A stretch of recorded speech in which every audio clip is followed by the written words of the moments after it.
Hey everyone, thanks again for joining another Slim Sports interview. As always, I'm your host JD, and joining me today is a 6'1" guard who just got done playing his first year at the Division I level with Stephen F. Austin this past season. My guy, the point god, AJ Cajuste. How's it going, AJ? Tonight's starters as AJ Cajuste gets it right back. And he's going to fire away and puts it in for the Lumberjacks to open things up. Everything's good. How about you? I'm doing great, man. I'm happy to have you on again. I got to interview you last season when you got done at the junior college level heading into SFA. You had just gotten off of an incredible season, NJCAA All-American, so many accolades, being one of the best players in JUCO across the country. And now you stepped into Stephen F. Austin, took on a big role for them, had a good season, really showed that you could step in right away and produce for your team. Talk to me real quick about this past year at SFA. What was that first year at the Division I level like for you? It was different from JUCO for sure. I know I did 3 years at JUCO and stuff like that, and everything that happened at JUCO and everything that I learned and stuff, totally different. A little when I got to D1, the speed was different and everything, like the work ethic and all that. I feel like was totally different. But I feel like once I got the hang of that, I was good. Yeah, and as you mentioned, you spent 3 years at the junior college level. You ended up using the extra year you got from the COVID season at the junior college level so you could, stay, improve, work hard, and that obviously ended up getting you a bunch of Division I looks. SFA is where you ended up at. Do you Yeah. feel like those 3 years at the junior college level, that experience really helped you make that transition to the Division I level a lot easier? Yeah, it definitely did. I definitely give a lot of credit to my teammates though, that I was real close with when I was at JUCO and stuff. I give a lot of credit to them, and then also to Charlie Wilson, Coach Mike. He's at UNT now, and Coach Belcher too. I give a lot of credit to them. They also helped me with this transition going into D1, and then just a lot of athletes that I known, and then talking to some of my teammates and coaches at SFA just made it a lot easier than harder, I should say.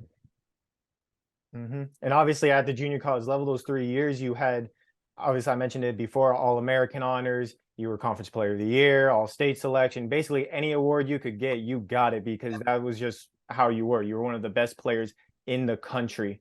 And obviously having those experiences, having those accolades, the success that you had overall throughout those 3 years, that kind of showed when you stepped on the court for SFA. You were able to kind of step in, started coming off the bench at first, and then you ended up starting the rest of the games throughout the season.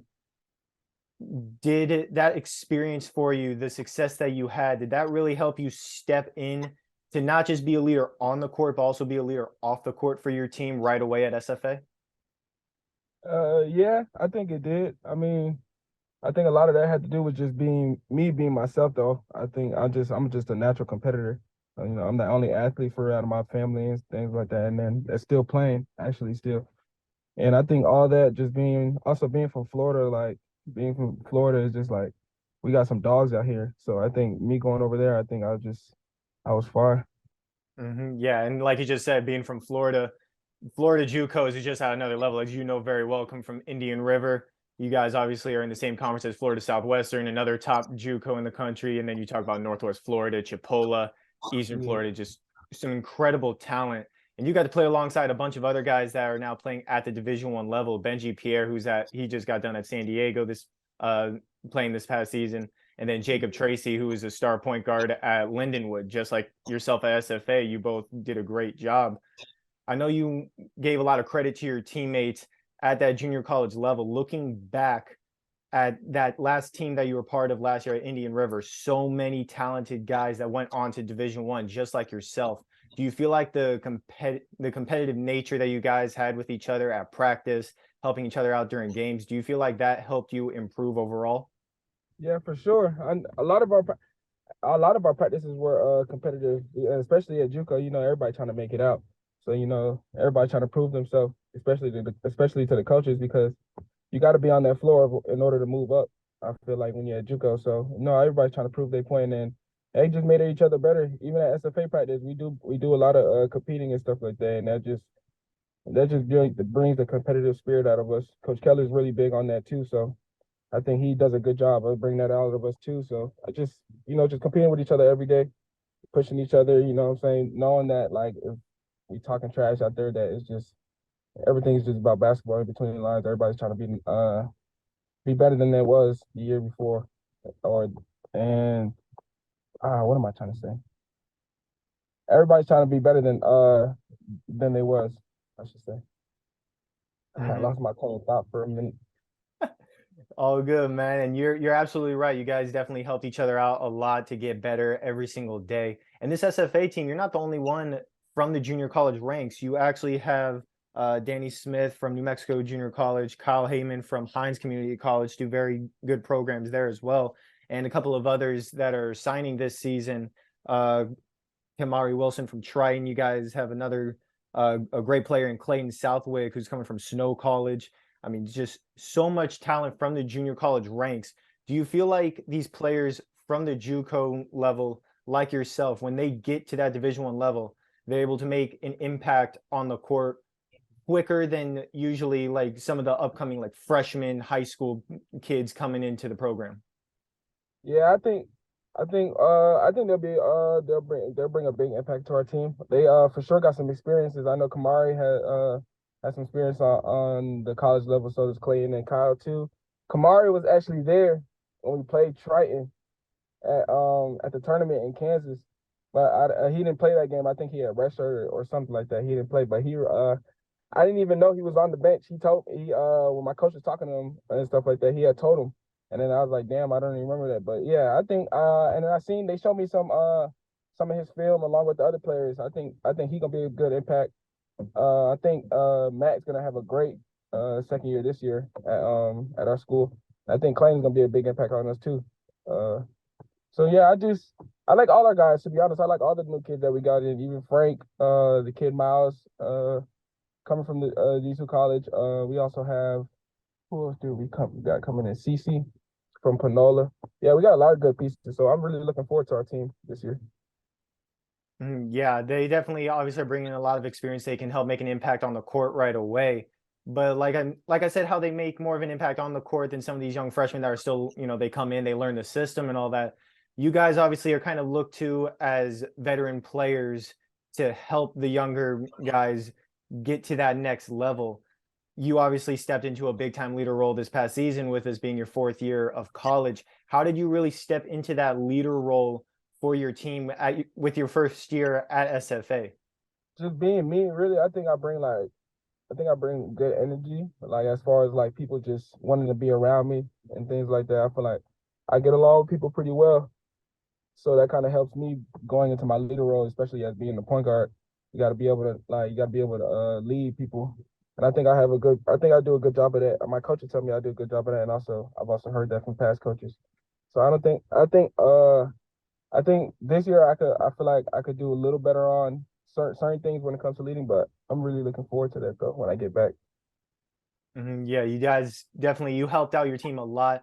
Like I said before, you started the first couple of games off the bench, and then you ended up starting 22 out of the 32 total games that you guys played.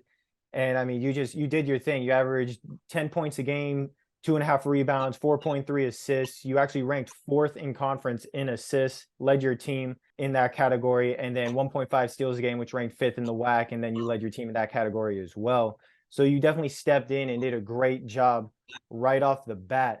But it wasn't what you were kind of used to doing at Indian River the year before. The year before, you averaged a lot bigger numbers, obviously being that main guy for your team.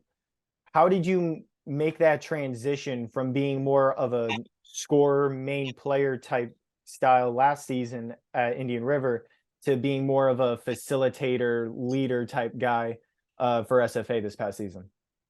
I mean, that's the thing I think about my game is just I don't think there's just one way I can affect the game.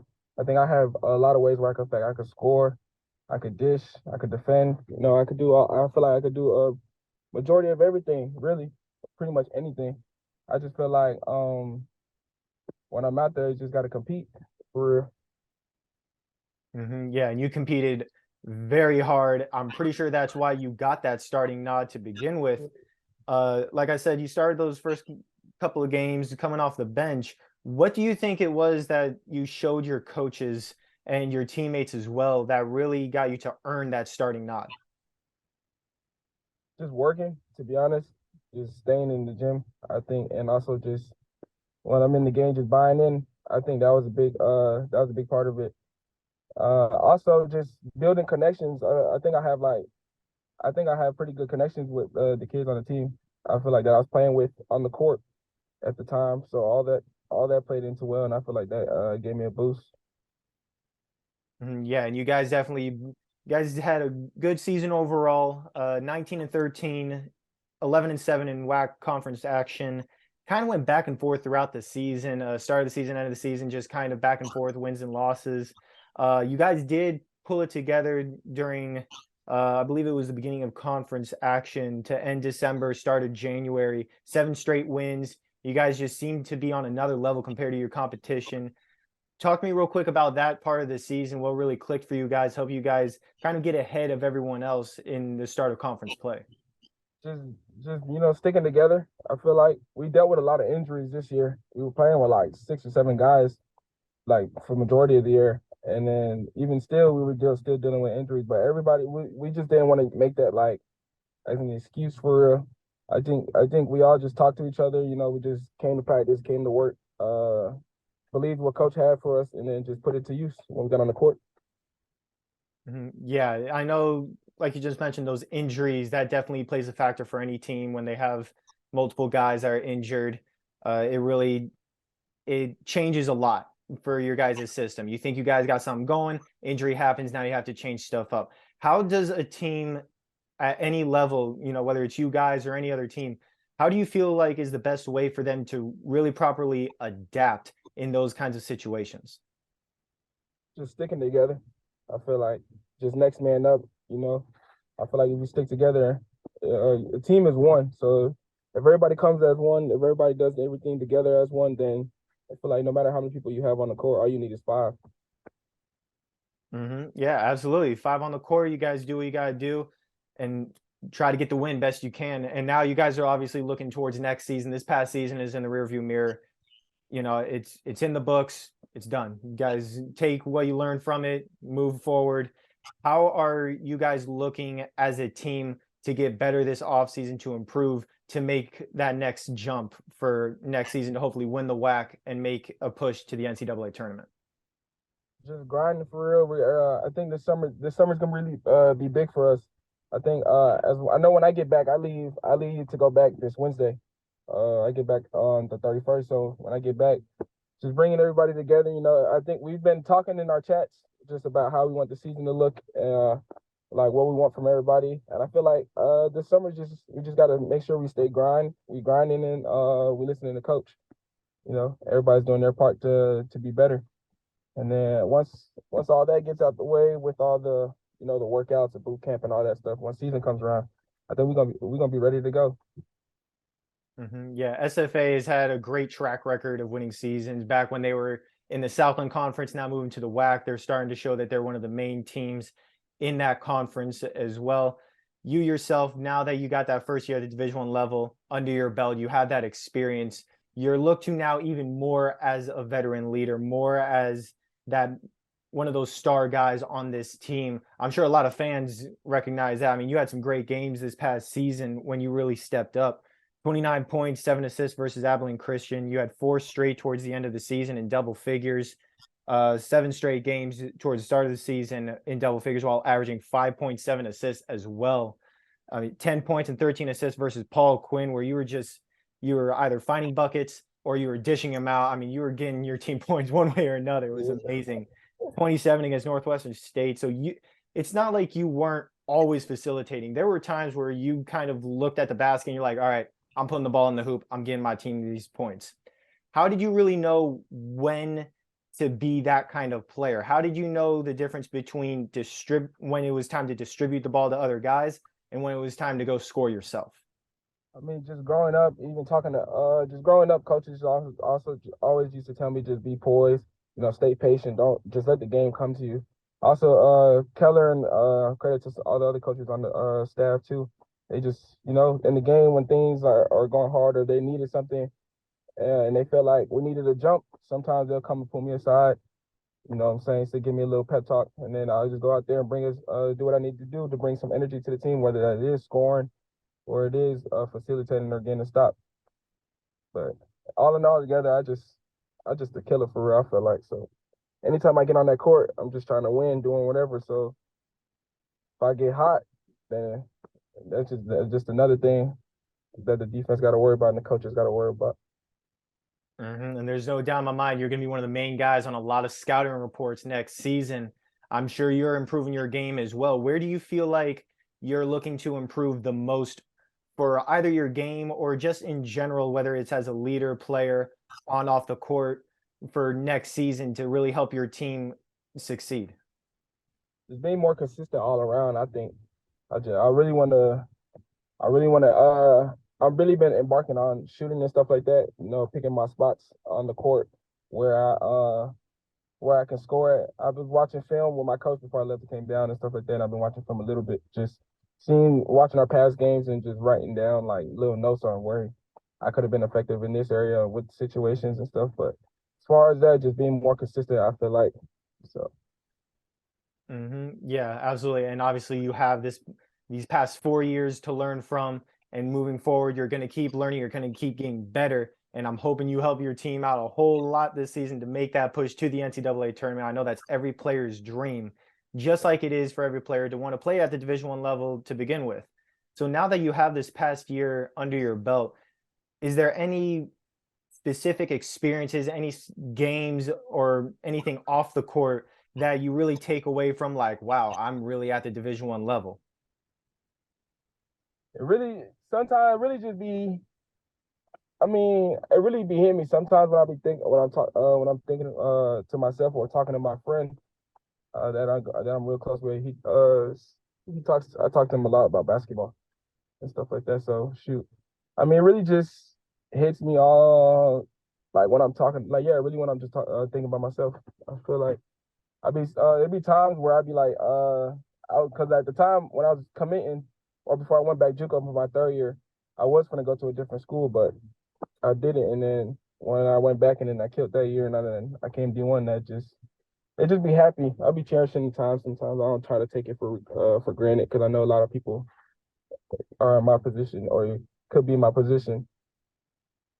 Yeah, and obviously you're doing great. You're gonna have a great season next year. I cannot wait to see what happens next for AJ Cajuste and Stephen F. Austin.